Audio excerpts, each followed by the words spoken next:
เริ่มปฏิบัติเนาะโดย FC เพิ่นว่าใกล้บ่น้องหนูบ่แต่เฮือนเนาะโดยใกล้บ่ใกล้ได้พี่น้องประมาณ5 เมตรนี่แหละโดยบ่าวนุ่งนี่จับได้แต่อันนึงนั่นแหละมือกล่องเด้แต่มันติดบ่ติดเนาะบ่ติดแล้วไปเว้ยเมียเจ๊หมดมืออยู่แล้วไม่ได้เงินตกแล้วเด้อแถมต้องเรียนพี่น้องฮะใส่นั่นบ่ใส่ฝุ่นเป็นลุ่มเลยจะว่าไม่ยังเลยลุ่มถ่ายนัก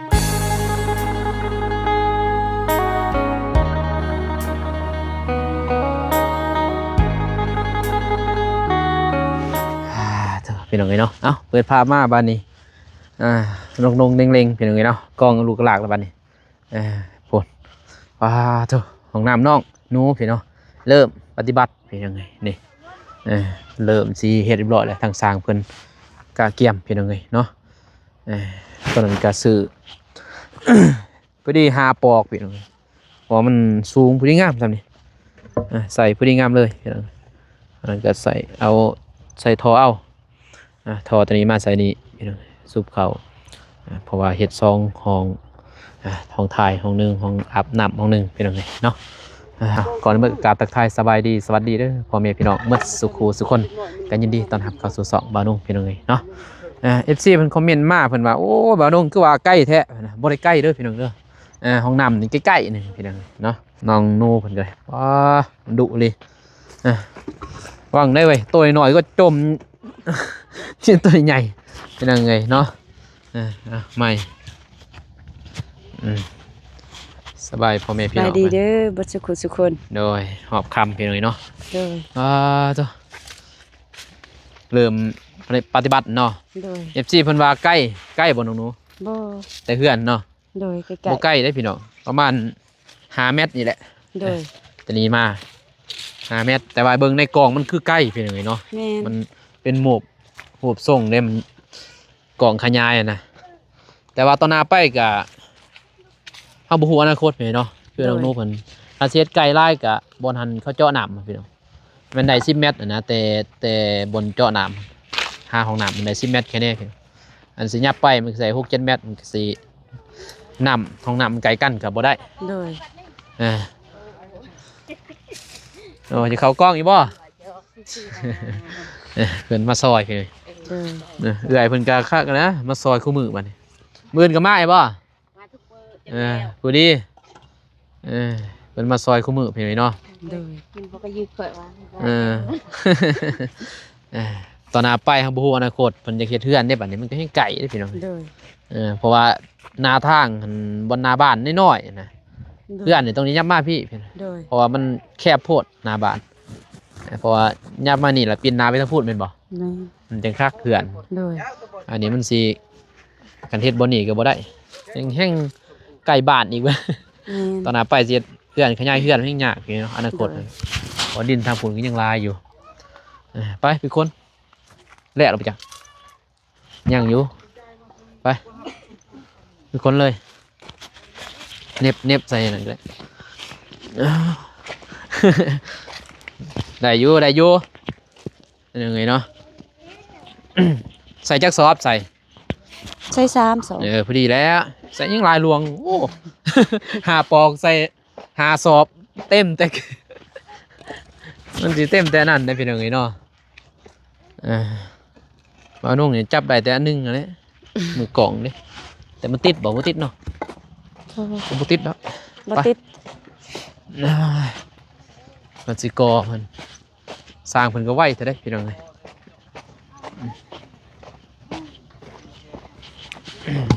แล้วแต่เด้อพี่น้องเด้อแล้วแต่สร้างเพิ่นได้สะดวกสบาย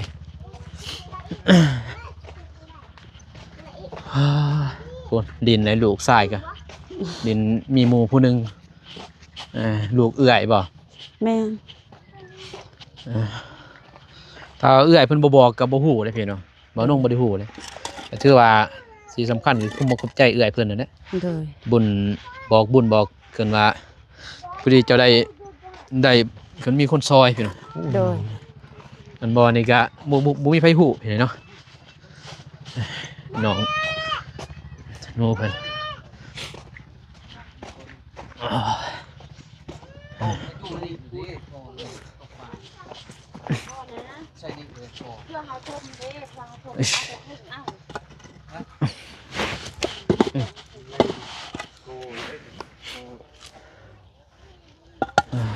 งนั้น2 เมตรพี่น้องเอ้ย33คูณ2คูณ3 3คูณ2เพราะว่าใหญ่เกินกะจักเซนยังน้องๆเนาะ แม่น พอหักซาได้นะ โดย มีแต่3 คนเพิ่นปูนก็ไว้นี่โอ้ซื้อเพบัตรมานี่ สิไปยืมของป้าเอา มีอยู่บ่ โดย ไปซื้อเองเป็นยังไปยืมของหมู่จังได๋ก็ใส่ บ่ของเฮาตะกี้น่ะเพิ่นก็ใส่ โอ้เพิ่นเอาไป โดย เอาพอดีงามเลย โดยอ้าวมันคือติดกันเลย นักได้ตัวนี้แกเอาก็ติเอาผ้าเถาะเคาะหนึง แกะได้บ่วะ ได้เห็นเดี๋ยวเอาผ้าเคาะทางสันทางสันทางสันได้ บ่ เลยได้บ่ ยันมันเตะ บ่แตกดอกแห้งๆวางตีนเด้อ อุ้ย หั่น ตกใจเพิ่น วางตีนเด้อพี่น้องเอ้ยมันสอนมันบ่ทันแห้งเด้เอ้ยมันนุ่งได้แต่อันหนึงอยู่แหละ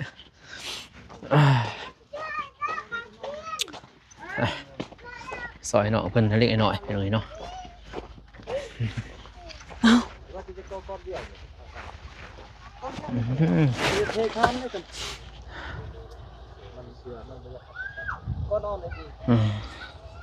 สายประมาณ6 โมงพี่หน่อยหรือเอาไปเอาก่อนบ่มีรถบ่ เพราะมันสูงจากวิทย์เลย มีรถกำนันบ่ไปตักเอาบวงหนึงให้เขาใส่ นี่วิทย์มันจะก่อนหนึ่งเลยนี่ แต่บ่ได้ก่อดอกมื้อนี้เนาะ มีครับเอาลูกไปเท้าเอาไปก่อน คันว่า กันพา ไปเอา ไปเอา ก็ลดเล่า จะว่าฮอดซี่มันสูง เท้าไปช่วง บ่ถามก็ได้เพิ่น เออ แต่คืนนี้แล้วเพิ่นว่าเพิ่นพาไป ก็นั่นก็ไปเอาให้เรา ย้อน ขับไป เพิ่น เอา ว่าเพราะอันนั้นสิมาส่งเลยบ่ได้หาเพิ่น เพราะว่ารถนี่เขาไปค้นดินนี่ประมาณ6 โมงเข้ามา โอ้ทำเดี๋ยวพันเลย เออ ไปนู่นไปว่าเบิ้งนั่นไม่เท้าไป บ่สิโทรใส่หา ลองโทรเบิ่ง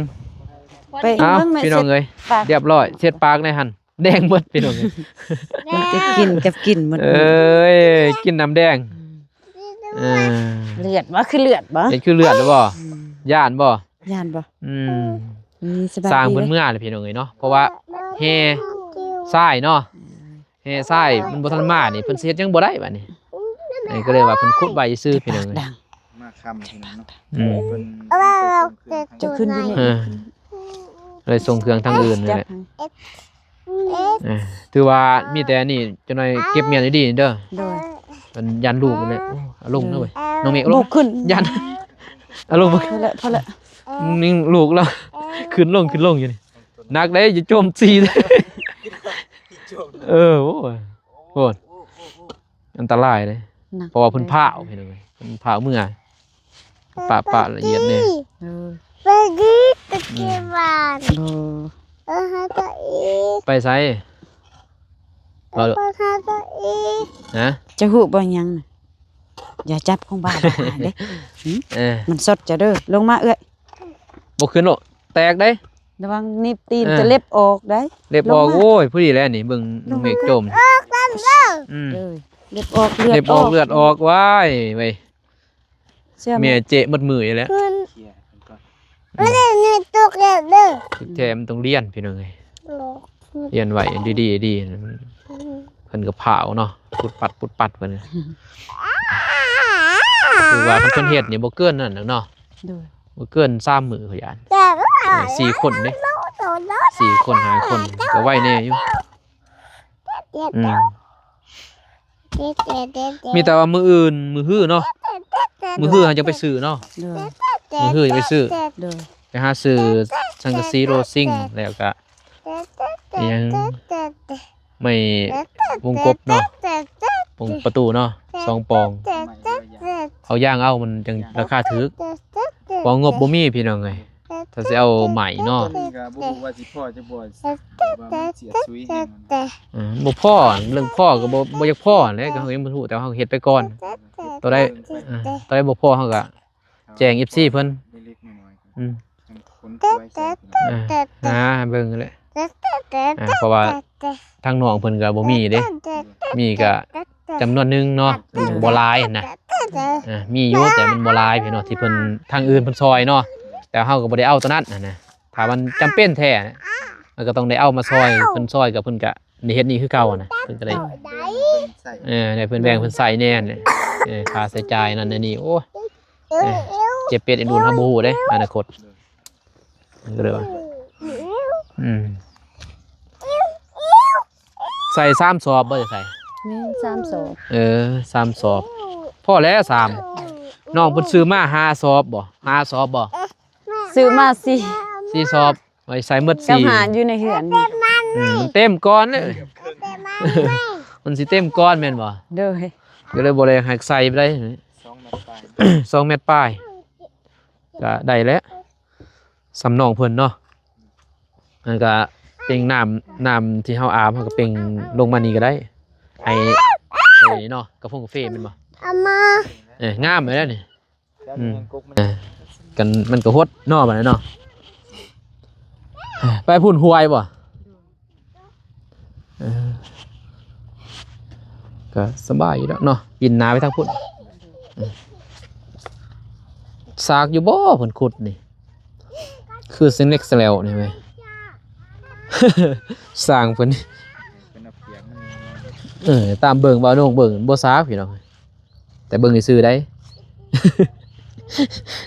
คือสิจับน้ำเพียงใหม่อยู่ที่ เพิ่นเฮ็ดเพิ่นสิจับอยู่สร้างมือสีบ่ว่าแต่ เพิ่นก็เก่งอยู่ดอกพี่น้องเอ้ยเนาะมันบ่ใกล้ปานใดดอกพี่น้องเนาะอนาคตยังบ่ฮู้นะมันสิใกล้แต่ว่าเบิ่งในกล่องมันสิใกล้เพราะว่าน้องใส่ 0.6 เด้ถ้าว่าใส่ใส่2นี่มันใกล้ๆอันนั้นมันใกล้ๆพี่น้องเอ้ยเนาะนี่อันนี้ 0.6 มันสิใกล้แล้วแนมเบิ่งมันย่อเด้น้องเมงเนาะแต่ว่าสิเฮ็ดใกล้ดิดอกก็บ่ได้อีกสำเพื่อนเพราะมันเฮือนกับน้ำใกล้ๆกันเด้แต่เฮือนไปหาน้ำได้บ่4 เมตรบ่ได้เนาะไอ้ก็สิยับมานี่มาหาแต่เฮือนมีแต่4 เมตรบ่เฮือนนี่6 เมตรได้บ่4บ่ 4 เมตรปลายกาแฟงามมะลิกาแฟนี่บ่ได้ใส่ถ้วยบ่ ใส่แล้วเราเข้ามาใส่ถุงมือ ฮะใส่นั่นบ่ใส่ฝุ่นคุณก็มาใส่ เป็นลุ่มเลยจะว่าไม่ยังเลยลุ่มถ่ายนักพี่น้องเด็กหน่อยเพิ่นนี่จำเป็นอันนี้มันจะงามเนาะ4 ปีนี่บ่ 4เข้า4แล้ว13ปีป่ะ 3 ปีปลายบ่ เดี๋ยวเฮาลูกเอามันก็ใหญ่แบบมันจับแล้วมันก็ใหญ่เลย นี่บ่เพราะว่าเพิ่นลูกเบี้ยใหญ่เลยมาปี เป็นงามเนาะบ่ได้ใส่ผู้ยังงามนะแต่ว่าแบบภูมิธรรมศาสตร์คือน้องเองว่าแหละใส่คู่มือครับเป็นให้งาม อ้อยก็งามอ้อยก็ตัวนั้นให้งามแล้วบ่อนอาบน้ำ มันเลย บ่อนอาบน้ำแล้วนะบ่อนมองเลยหรอพี่น้องเอ้ยแล้วตัวนี้คือเหี่ยว ดวงแล้ว ฮะ ดวงเขาดวงตัวล บ่ฮักบ่สิได้เก็บอยู่บ่นี่ ำคือสิบส่งนะ ฮะ จะน้อยก็ฮักนี่ ลองเบิ่งหั่นลองอยู่เบิ่งหั่น อยู่เลยบ่จะหน่อยผิดอะไร โอ้ยห่านเฮ็ดแล้วอันเด้ มันกัน นี่เจ้าตีผมกัดเนาะ มันกันขาดเลยจองมึงด้วย โอ้ผมมันเริ่มกินพี่น้องเอ้ยมันอยู่ได้แต่ตอนนี้ เปลือกซื้อ อยู่ได้ย้อนเปลือกเนาะนี่เห็นบ่มันจะไล่ไหม สิได้แล้วนี่กันบอกว่าได้หลายโลเติบนี่ ดอกเตะ แน่นี่แหละพี่น้องเอ้ยเนาะซาซอนกาแฟเขาถอตอนนี่แหละ คือกัน อืม อยู่สวนอยู่เพื่อนก็มีคือกัน มีปะ นะเออ โอ้เจ็บคอแล้วบ่าวนุ่งนี่กินน้ำมะพร้าวมื้อ ขึ้นแล้วนะ เส้นเจ็บเลยทำบริมามือถือว่าเจ็บคอเป็นบ่สบายเลยยิงปะน้องเมฆไปเดียว บ่ไหวแล้วอยู่คนเดียวนี่ เป็นงูเลยกว่า อยู่คนเดียวก็บ่ไหวเลยพี่น้องเอ้ยเนาะ เรียนไปเรียนมา อืม ญี่ปุ่นเป็นเรียน 10 เพราะว่ามื้ออื่นนี่สิแวะมานี่หน่อยนึงแล้วก็แวะไปพุ่นอีกตอนแรกก็แวะมาอีกนะสิแนวนั้นแหละ ที่ไปใส่ปุนกาแฟครับ เจาน้องเมฆก็สิเข้าไปเฮือนเพิ่นอยู่นิดนึงเพราะว่ากาแฟเพิ่นใส่พุ้ยบ่ ด้วยใส่ปุนใส่ปูนกันพญาติเริ่มเข้า อ่า เสียแล้ว ขาพญาติก้อนนี่จังใส่พุ้ยน้ำลังอันนี้นี่บ่ได้ใส่หยังพี่น้องสีดยากคันบ่ได้สีดบ่แต่ว่ามันมีอยู่ได้บ่นั่นเพียมันสิลามเด้อันนี้แท้ก็มียานั่นเนาะยาคิ้วนะมาฉีดเนาะตอนนี้ได้อีดอกอันนี้ฝนพี่น้องเอ้ยเนาะฝนขึ้นระวังเด้ตกลงหันเด้พี่น้องเอ้ย ย่างมาทางนี้แหละมาถ่าย ปูนนี่แหละไหวเบิ่งนี่เด้อปูนเด้อนอนยังเว้ยนอนจนลืม จุลกรรม ได้ยินเพราะว่ามีคนมานอนนํอยู่พี่น้องเอ้ยเนาะเพิ่นบ่นอนเปรี้ยวบัดนี้ มีคนมานำเหรอดีแล้ว เออ ช่วงนี้เพราะว่า เพราะว่า ของหลาย มีเครื่องมีของลายมันเขาก็อยากเห็นนะ อย่างว่ามีเงินมีคำเนาะที่จริงก็เงินบ่ได้อยู่ในตัวน้องไปฝากไว้ มีกะส่วนหนึ่งเข้าซอยเพิ่นก็ไปพักไว้เพราะว่าในบัญชีดิมันบ่แม่นว่าเข้าให้โดยตรงให้โดยตรงเพิ่นก็ไป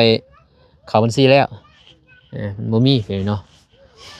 มีกันดำ4-50พอได้ซื้อของกินให้สร้างแล้วแต่ว่ามีแต่หนึ่งเขาเด้อบางทีวันเสาร์มื้อตอนเว้นอย่างนี้มีแต่สิซื้อให้ดอกเพราะว่าน้องเพิ่นก็สิยุ่งยากแน่เด้พี่น้องน้ำลูกน้ำเต้านั่นแหละแล้วก็เพิ่นก็สิ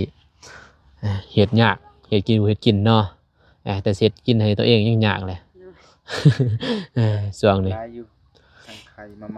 ไข่หมูมาม่าเด้บ่ยากดอก บ่ทันก็นั่นแหละ ถ้าพวกอ้ายมาบ่ทันสมมุติมันบ่ทันจุด11 โมงนี่ก็เอามาม่าปลากระป๋องไข่ก็มีอยู่ให้เพิ่นลวกเขาวเดียวดอกสร้างเพิ่นกินเลยเนาะถ้าพวกอ้ายมาทันก็สิซื้อของให้เพิ่นเพียเนาะบางครั้งเพราะว่ามันสิทวงบ่ทันมันเฮาก็บ่ฮู้เนาะ เว้าได้อยู่ว่าสิมาเนี่ยมาบางทีพี่น้องเอ้ยเนาะเจ็บกระทันหัน รถหน้าเฮาต่อมันยัง น้ำมันรถนี่แหละพี่น้องเอ้ยยากตัวนี้ หาหยังนี่ จักสิจังใดบ่นุ่งก็ หาหยัง มันใกล้เลยแต่นี่ไปหา หยังไก่ ถ้าแต่งก็20ปลายกลับไปกลับมาก็40ปลายมันก็ประมาณลิตรหนึงเนาะมันกินได้กลับไปกลับมาเป็นลิตรแม่นบ่ เดี๋ยวนี้ก็แสนปลายหนัก ลิตรหนึงก็110,000เนาะ ปลายแสนสิบประมาณ ถ้าอยู่ปั๊มใหญ่ก็56แต่เฮาบ่ทันติอยู่ปั๊มใหญ่คน คนหลายพี่น้องเอ้ยมันบ่ทันบัดนี้เลยบ่นุ่งบ่ได้ซื้อปั๊มใหญ่นะพอเฮาไปเวียกนี่เนาะเฮาต้องได้ซื้อปั๊มน้อยบัดนี้เงินมันก็บ่มีบัดนี้เฮามีซ้ำซื้อนะมันบ่แม่นสิมีซ้ำสิซื้อไปหันไปนี่มันบ่มีซื้อซ้ำทุเท่าเล่าพี่น้องเอ้ยเนาะไปสิกลับบัดนี้ ครับว่า ค่ำเลยเด้ พอดี สี่ เร็วเวียงเร็วงานพอดี เออ น้องก็สิทาทางรถเพิ่นมาส่งนี่ก่อน ได้ที่คนเดียว ได้ เพราะว่า แห่กับทรายพี่น้องเนาะมาส่ง เออ 6 โมง คันสิทอกอยู่ไสสิทอกมันสิไกลแน่อยู่นี่เด้ ก็ได้เนาะ ฮะเพียงบ่ให้ไก่ตัวนี้เด้อเพิ่นทอกสิได้กาแฟจะได้ไล่ลงประมาณนั้นน่ะได้อยู่ ตกประมาณ อืม เพราะว่าเอาไปใส่เดี๋ยวมันก็เบิด ข้าวเดียวดอก มันไม่ยากดอกใส่เพราะว่าเข้าสิกอมืออื่นเนาะมืออื่นเริ่มกอมือฮื้อก็เริ่มกอเลยแหละมันก็เริ่มเฮ็ดเลยตลอดเลยพี่น้องเนาะก็บ่ใกล้ดอกพี่น้องเนาะเพราะว่าอนาคตน้องเพิ่นเฮาบ่ฮู้นะบ่าวนุ่งก็ตะบิดว่าสิเฮ็ดอยู่นี้แต่ว่าอนาคตเฮาบ่ฮู้ปรึกษากับน้องเมฆเนาะ เด้อ กับน้องเพิ่นแน่เพิ่นว่าสิสำคัญก็คือน้องเพิ่นนั่นแหละ เพื่อนนี่ มันอยากให้ห่างจากเพื่อนจากน้ำพี่เนาะน้องเพิ่นว่าเพื่ออนาคตของลูกมันที่เฮาอนาคตน้องเพิ่นว่าบ่มีเนาะบางทีลูกเต้าเพิ่นเฮ็ดเพิ่นสร้างแม่นบ่เพิ่นอยากเฮ็ดเฮือนแต่มันเดินบ้านมันน้อยบัดนี้เป็นไงเนาะถ้าเฮ็ดเฮือนอยู่นี่มันน้อยมันก็ยากได้บัดนี้ก็เลยเพิ่นว่าสิบางทียับมานี้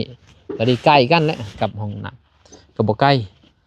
FC เพิ่นว่าใกล้ก็บ่ใกล้ปานใดพี่เนาะแต่ว่าคืออนาคตคันว่าเฮ็ดเฮือนเฮาเฮ็ดเฮือนมันใกล้ๆกับย่างเขาเลยตัวนี้เฮาก็สิได้มากนะหรือว่าตอนหน้าไปเฮาบ่ฮู้อนาคตบ่มีไผดอกลูกรุ่นเต่าเพิ่นก็บ่ได้เฮ็ดดอกเพื่อนเก่าเนาะเพิ่นก็จะเฮ็ดตัวใหม่ เพื่อนก็ปินเนาะ ไหน ปิ่นหน้าไปพุ่นหน้าทางเป็นหลังบ้านนั่นเป็นหน้าบ้านสำบายไหมบัดน้ำก็อยู่ใกล้เด้แต่ห้องน้ำก็ถึกแล้วเจาะถึกแล้วเอาไปต้องเจาะอยู่หน้าบ้านพุ่นมันจึงบิด ก็ไปเจาะหลัง เพื่อถือห้องน้ำเนาะแต่อนาคตคือเพิ่นว่าแล้วบ่อยากให้ไกลห้องน้ำแต่อนาคตบางทีเจ้าของดินเพิ่นอยู่ไกลเพิ่นไปเฮ็ดห้องน้ำไกลก็เฮาเว้ายังบ่ได้ดินเพิ่น แต่เฮาเฮ็ดเฮาเจาะครึ่งกลางเลยเนาะจังสิว่าแม่นบ่แต่อนาคตอันนั้นเฮาบ่ฮู้ดอกก็แล้วแต่เป็นจังซี่เนาะ เป็นเวียดขนาดนั้น เพิ่นบ่เฮ็ดดอกครับเว้าซื่อ เพิ่นบ่ปานนั้นเด้ แม่นบ่น้องเนาะน้องหนูบ่ว่าเด้เพิ่นสิมาเฮ็ดห้องน้ำพี่น้อยเนาะนี่วันนี้วันน้องหนูเพิ่นเฮ็ด เจาะน้ำอยู่นี่ฮะไม่ขี้ก้าวตัวนี้ก็บ่เฮ็ดดอกนี่พี่น้องนี่เนาะน้องหนูเจาะน้ำบ่ว่าเพิ่นสิเจาะ ห้องน้ำอยู่นี่มันก็เป็นไปบ่ได้ดอกเนาะมันบ่บังเอิญปานนั้นติแม่นบ่ดินเพิ่นก็บ่กว้างพุ่นก็คือจักกีตาร์เพิ่นดินเพิ่นเขาเฮ็ดขี้ก้าหมดบ่แท้น้องหนูรับจ้างอยู่นี่แหล้วเจ้าเนาะเขาบ่รับบ่ หลายคนแล้วเฮาเฮ็ดเวียดนึงมันหลายเวียดเฮ็ด โอ้ดินจีก็เฮ็ดบ่เคยไปเฮ็ดบ่มีดินจีบ่อยู่นี่ นี่คือต้นตาลแต่เฮาบ่เคยไปเฮ็ดมันยากไปลูก ส่วนมากส่วนหลายน้องเฮ็ดเนี่ย ขี้การ นึกขี้ก้ากัน เฮ็ดประจำเลย เฮ็ดประจำเลยอยู่ไส ยามฝนตกนี่เฮ็ดบ่ได้จังไปทางพี่น้อง วันหนึงเท่าไหร่ แต่ขับเสาบ่เฮ็ดบ่ขับแรกเพิ่นโทรให้ไปเฮ็ดเพิ่นก็ให้วัน70 วันหนึง70,000 75นี่คือ โอ้ครึ่งมื้อถ้าว่าเต็มก็แสน เส้นหา ก็นักอยู่บ่ ฝนตกก็นัก เฮ็ดได้ได เจาะคุมยัง เจาะคุมป้าโต น้องเมฆเคยบ่ นี่เจาะลักแบบนี้ไม่บ้านนี่ เจาะรักนี่ โดยถ้าเจาะกับจักเอาเด้ เจะก็เป็นบ่เจาะ เป็น ป้า เจาะ ก็เชื่ออยู่ดอก มันบ่นักบ่เวลาเฮาเล็งหยัง ก็นัก นักเนี่ย มันมีหินมันสิขามันยากคันบ่มีหินแค่นี้ โอ้ เจาะเลยสบายจักหน่อย มันบ่วี่จ้ะบ่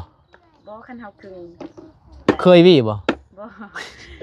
สติเด้ยานกันแต่ว่าจำเป็นเวียกนึงเฮาก็เฮ็ดหมด เออ นับได้เบรกปุ๋ยยังเจาะลักทางลัก อันนี้เข่งเล็กลวดคือเขาเฮ็ดส่วนมักเวอยังเฮ็ดของเขา ดึงเลยเนาะ ดึงใส่ลัก นักเลยตอนนั้นเนาะ 7-8เฮกตาร์นั่นเราเฮ็ดเฮารับกับผัวตัวนี้ โอ้ โดย เฮ็ด2คน โดยถึงกับลูกทางลักมีแต่เฮา เสื้ออยู่เนาะ 7-8 ฮกตาร์พี่น้องเฮ็ดกับผัวเพิ่นพี่น้อง2คน เป็นล็อก3-4ล็อก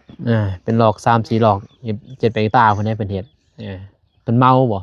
หรือว่าเป็นวัน เป็นวัน โอ้ลบแล้วเป็นวัน วันเส้น วันแสนหาเอาเฮ็ดเต็มที่ บาง เฮ็ด เทื่อก็บ่เต็มมื้อสินะ อ๋อเพิ่นก็ให้บ่เต็ม โดย เออบ างเทื่อเฮ็ดฮอดบ่ายโมงบางเทื่อแล้วก็ให้90บ่90 80กระเทินเนาะ โดย เออ ให้เลยละ อืม บางอีกอย่างเฮาเฮ็ดประจำเลยนำเพิ่นก็ซอยนี่ อืม คันคือคนอื่นลักอะไรเป็นชั่วโมงหั่นน่ะ เป็นชั่วโมงเท่าไหร่ ก็บ่จักสิว่าเป็นชั่วโมงแบบคือเครื่องมืออันน่ะคันได้เครื่องมือหั่น เออ ได้75 แต่ คันบ่ฮอดเครื่องมือเราก็ไล่อีกแล้วก็ตัดออก โอ้แต่ว่าเจ้าสิได้หลายกว่าเขา โดย เพราะว่าเจ้าเคยเห็นเพิ่นเนาะ โดยแล้วเฮ็ด เพิ่นก็สิซอยเพิ่นก็เห็นเฮาอีกนั่นแหละเฮาทุกอย่างเพิ่นก็สิซอยเห็นยากนำนี่แน่พี่เนาะแต่ดีแต่เพิ่นรับมันแหละเพราะยากนำเด็กน้อยเนี่ยมันยันเด็กน้อยเป็นโรคเบี้ยขี้กาขี้หยังเขาโอ้ บางคนหายได้พี่น้องขี้กามแพงดิเบียร์มันเขากาแพง เบียร์เขาโตเบียร์1,500 มันแพงเนี่ยบางทีลูกคนไปดึงยังหันเขาบางทีคนเขาหายเขาก็หายเขาตัดอยู่หันอีกเยอะบ่ได้ยังเขาบางทีบางทีเขาก็บ่ให้ซ้ำนะบ่ให้ไปเฮ็ดซ้ำถ้ามีลูกมีเต่าพอมาขี้กามันเขาปลูกเป็นแถวดิ ยัน แกแล้วว่าบ่เอามีลูกเนาะเพิ่นเขาว่าลูกเฮาบ่โซเอาลองไปเบิ่งเพิ่นไปแล้วเฮ็ดเวียกทิศนึงเพิ่นน่ะแค่นี้ลูกบ่โซพ่อแม่เฮ็ดเวียกได้ เออ เพิ่นก็หับเลยเฮ็ดเลยเป็นวันเฮาก็เที่ยวเอาบางมื้อก็เฮาไปท่าเพิ่นอยู่ทางย่างก็สิเพิ่นไปหับเฮา โอ้เพิ่นไปหาเอา เด้อบางเทื่อก็ ไปเอง ขา ใกล้เติบบ่ตอนนี้ ใกล้อยู่ ทางบริษัทอินเดียนบ่ โดย ว้าว มอสิฮอดอินเดีย โอ้ก็ใกล้แล้ว แต่ว่ามันสิฮอดอีกาแล้วก่อน ก็เคยไปอยู่เคยสิไป ทางแม่คันเดินทางเข้าไปทางผู้ดิน ฮอดบ่หวย หวยทรายหั่น โดย พอดีแถวนั้นเลยล่ะ เที่ยวหวยนั่นเป็นบ่ แล้ว ข้าง น้ำหวยตัวนั้นเลยฮอด โอ้ อีกาแล้ว ไปอยู่บ่าวนุ่งไปเก็บกาแฟ โดย รับจ้างเก็บกาแฟพี่น้องเอ้ยบ่าวนุ่งก็ไปเด้รับจ้างมื้อหนึงได้50 ปันโอ้ยเก็บเบิดมือหมู่ใดเป็นแสน2แสนบ่าวนุ่งได้50พี่น้องเอ้ยเคยไปอยู่ก็เคยผ่านทุกข์ผ่านยากคือกันนั่นแหละเดี๋ยวนี้ก็บ่ทุกข์บ่ก็ทุกข์คือกัน คือเก่าหั่นแหละ แต่อยากซอยคน พี่น้องไงเนาะแต่มันคันเล่าเรื่องมันก็บ่จบเนาะมันหลายสู่ชีวิต ไปสู่ชีวิตเด้อคือน้องเพิ่นแฮงนึงกระเต็กได้เป็นหน่อยเนาะมาแต่ดักจึงบัดนี้จะมาสร้างครอบครัวอยู่นี่จะเป็นคนเริ่มใหม่หมดน่ะ โดย มันบ่มีหยังเด้ โดยบ่มีหยัง สิมีหยังบ่มีหยังเลยนะกับผัวนี่มีแต่เอากันมามีแต่ โดย ทำอะไรลูกมีแต่ได้ลูกกับจนมีแต่ลูกกับผัวนี่สิมีหยังมามันสิมีดินแดนตอนยาบ่ได้มีพี่น้อง โดย เริ่มต้นใหม่หมดคือกันว่า ซูนมา คือเดี๋ยวนี้ก็บ่ได้มีเด้น้องเพิ่นก็บ่มีมีทางป่าเพิ่นเนาะ โดย แบ่งให้หน้อยนึงตัวบอลผัวเพิ่นเกิดนั่นแหละก็บ่หลายดอกว่าสิปลูกกระพงกาแฟในเพิ่นกานี่สิพออยู่บ่ บ่ บ่พอบ่ ยังสิไปลบ จักร้อยตอนนี้ ได้บ่4โล เออ อย่า บ่ บ่ได้มันตายนี่ มันตายนั่นแหละเพราะว่าเป็นโรคนี่มันบ่อยากทนปานนั้น บางเทื่อเฮาหดน้ำมันบ่พอดิบางเทื่อน้ำบ่มาเฮาก็บ่ได้หด บ่ได้ก็ตายซ้ำ โดย ใส่ตัวเองสำได้บัดนี้โฮดไว้เด้อใส่ และจังสักก็หด ใส่พุ่น เสาแรง ดีแท้แบบเฮาถ่ายเบ้านี่เป็นเลยเนาะเอาน้ำตัวนั้นถ่ายมักถ่ายเบ้า น้ำนั่น น้ำแยกหนึ่ง โอ้ยไปหน่อยจังสิทางหน้าสิเว้ามันเปิดแป้นพอมันบรรยากาศหน่อยตายน้ำเงี้ยวอ่ะเนาะมันก็เป็นหยังดอกเนาะน้ำเงี้ยวแหละเฮาถ่ายไว้เฮาก็ไปโฮดมันสิงาม แต่ป่นกับน้ำได้สิเอาแต่น้ำเยี่ยมสิลวกพี่เนาะเพราะนั้นตอนนั้นมันสิงามนิดนึงแต่ว่ามันสิเป็นเสื้อล่าเกินว่ามันสิมี บางคนบ่งาม แต่ว่าเฮาป่นน้ำได้ โดยคน ไปพาแต่ต้นนั้น เข้มโพด แต่ตอนบ่งอิดใบมันหล่นหมด ว่าโดนได้ตำอิดได้บ่ได้มันแห้งไหนประมาณสำนี้เด้มันได้แล้วนี่มันหากมันยาวนี่แต่ที่สำคัญก็เฮาต้องตวงน้ำได้ดีนะคันตวงบ่ดีพี่พอเว้าน้องตะกี้ก็ใส่หดผ้าคนยังนี่แหละจังซั่นแหล้วทางอาจสิกลับก่อนเด้อมีแต่มื้ออื่นจึงว่ากันว่าเพิ่นสิคืบหน้าไปในใดทางสร้างเพิ่นทางอ้ายกับน้องเมฆก็สิมาเนาะแต่น้องเมฆเพิ่นก็สิเมื่อค่ำๆแน่พี่น้องเอ้ยเพราะว่าเพิ่นสิท้านี่แหละแห่ทรายเพราะว่านัดกันแต่ 1 โมงเนาะตอนนี้เพิ่นได้มาส่งแต่บอกกับเหล็กแล้วก็ปูนไปเนาะเพราะว่ารถเพิ่นก็ยากแน่เด้เพิ่นก็เวียกหลายเนาะบ่ติเพิ่นแต่มันอยู่ใกล้ๆอยู่อันนี้แต่เวียกหลายกันมีแต่มื้ออื่นเนาะจังว่ากันมื้ออื่นสิได้ไอ้ดอกของน้ำมา สิบ่ได้แล่นไปละป่าพุ่นโด มันพอนี่ก็โอ้ยากพี่เนาะมายามใดถามมาได้ไสมาแต่ถ่ายพุ่นเข้าไปพุ่นพี่เนาะบ่าวน้องก็อดคือกันหมดมื้อจะไปถ่ายพุ่นแหละไปเฮือนน้องเมฆพุ่นเนาะสิได้อยู่แต่เฮาก็มาเนี่ยบ่ได้สู้นั่นดอกพี่น้อยเนาะบ่ได้คันบ่เจ็บท้องเจ็บไสขึ้นนะจังซั่นเด้อมีแต่ขอบอกขอบใจทางผู้ใหญ่เพิ่นนี่แหละที่สนับสนุนนี่แหละเพิ่นว่าแต่ติดตามทุกมื้อเพิ่นเบิ่งคู่มื้อเพิ่นตอนนี้ถือว่าเพิ่นเคสของน้องนู่นนี่ถือว่าอยู่ลาวใต้พี่เนาะเป็นถือว่าเขา ซึ่งสอบแล้วก็เบิ่ง โดย เบิ่งคือเขาเบิ่งเขาสงสาร โดย คือเขาเบิ่งว่ามันสิคืบหน้าไปจังใดว่าชีวิตน้องสิดำเนินไปแนวใดก็เพิ่นก็ส่งให้กำลังใจพี่เนาะก็เพิ่นส่งมาหลายแหละก็คือทุกมื้อนี้น้องเพิ่นก็ได้ยิ้มแหน่นิดนึงพี่เนาะแล้วก็มีคนมาหลายแหน่เพิ่นก็พอได้บ่ได้โศกได้เศร้าบางครั้งนี่คันมันคือบ่น้องว่านี่คันอยู่คนเดียวคันบ่มีลูกนี่เป็นโรคซึมเศร้าเด้ โดย แต่นี่ยังมีลูกยังเกินว่าเพิ่นอยู่ได้น้ำลูกพี่เนาะ โดย เพราะสูญเสียคนที่เกินอยู่นำกันเห็นเนาะอันและมีแต่ความขอบใจทางผู้ใหญ่เพิ่นเด้อจาก FC ที่เพิ่นให้กำลังใจน้องแล้วก็ช่วยเหลือน้องตลอดมาโดย อกขอบใจหลายๆเด้อบ่สุขสุขคนที่ว่าช่วยเหลือน้องมาตลอดบ่ว่าจะเป็นทั้งของกินข้าวน้ำโอนมาทางเฮาหรือว่าทางทีมงานเบาเตียงเนาะทาง FC เบิดสุขสุขคนขอบอกขอบใจหลายๆขอบใจหลายๆเด้อขอให้อยู่ดีมีแห้งความเจ็บอย่าให้ได้ความไข้อย่าให้มีให้ร่ำให้รวยให้โศกให้มานไปให้ฮอดจอดให้ถึงเด้อเฮ็ดอิหยังก็ขอให้สมกับดังปรารถนาสิ่งใดขอให้ได้สิ่งนั้นเด้อสาธุ โดยสาธุเป็นยังไงเนาะมีแต่จังซั่นเด้อน้องเด้อมีแต่มื้ออื่นพุ่นแหละทางอ้ายก็แวะมาช่วงนี้คืออยู่เฮือนน่ะคือพลอยว่าแหละมีแต่อยู่นี่แหละอันน้ำหมอกน้ำไม้ตอนใดมันหกมันแป้นคือว่าตอนใดมันสะอาดเฮาอยากให้สะอาดเฮาก็เก็บเมียนนี่แหละ โดย คือว่าถ้าว่ามันวางๆนิดนึงถ้ามันก็เสียยุเสียหยาไป โดย ให้เพิ่นเปลี่ยนคือว่าอยู่รายเดือนเติบก็แล้วเติบได้นี่เนาะ โดย คอยเสียไปนั่นแหละมื้อละนิดละหน่อยเด้อ โดยโดย 50 เมตรนั่นแหละ โดย เก็บเล็กน้อยอยู่แหละปล่อยให้มันจนพุ่นแหละพี่น้อยเนาะ โดย จนว่าหมดคนซอยแหละทางทีมงานก็สิบ่ได้เข้ามาแต่มาอยู่มาเยี่ยมมาย่ามเพิ่นเรื่อยๆเนาะ โดย แต่เสียมาปกติคือว่าเฮาซอยมันได้หมดแล้วเนาะ ชีวิตดีขึ้นแล้วมันได้ซ้ำน้อง5ได้เนาะเกินว่า โดย พออยู่เกินว่าเลี้ยงดูเลี้ยงเต่าได้แล้วทางทีมงานก็มันมีแต่มันเยี่ยมมาย่ามพี่เนาะให้กำลังใจน้องตลอดไปนั่นแหละจังซั่นเด้อ โดย โดย ขอบใจหลายๆเด้อ อ้าวกลับก่อนนิดหน่อยเด้อ โดย โอเคมีแตะมือนเจอกันโดยสวยกันนั่นแหละ2คนเพราะว่าทีมงานเบาตูนก็เพิ่นก็ให้มาอยู่เนาะเฮาก็บอกอยู่ แจ้งเบิด แจ้งเมื่อนั่นแหละให้มาแต่ว่าทางน้องเพิ่นก็ฆ่าทางพุ่นเบาตูนเบาเจ็บเอาเวียกคือกันเห็นเนาะ เบาโก้กันเนาะ แม่นบ่โคเขเดือนยังยาก ว่าส่วนเพิ่นเนาะก็ อืม ทักว่ากันคู่มืออะไร คู่มือ แต่ว่าเพิ่นบ่ว่าง มันบ่ว่างเด้เป็นจังได๋ บ่ได้เพิ่นเลย จังได๋ก็สิมาซอยน้องเพิ่นนั่นแหละจังซั่นแหละเด้อ โดย มีแต่อาจสิกลับก่อนโดยอยู่ดีมีแฮง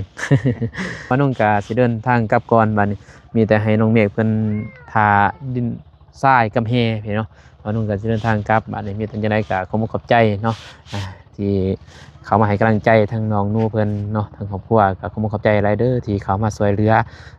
เพิ่นว่าทางลาวทางไทยเนาะบ่ว่าจะทางเพชรทางลาวทางใดก็ได้พี่น้องเนาะพี่น้องทางลุงตูนสร้างเพิ่นมาช่วยน้องเพิ่นเพิ่นว่าเรื่องของกินก็ขอบใจหลายขอให้บุญนี้คุณนำสู้เพิ่นว่าขอให้อยู่ดีมีแรงเมื่อสู่คนเด้อพี่น้องเด้อเนาะพบกันใหม่คลิปหน้าคลิปนี้มานุ่งก็ขอกล่าวคำว่าสบายดีเห็นไหมไปบ๊ายบาย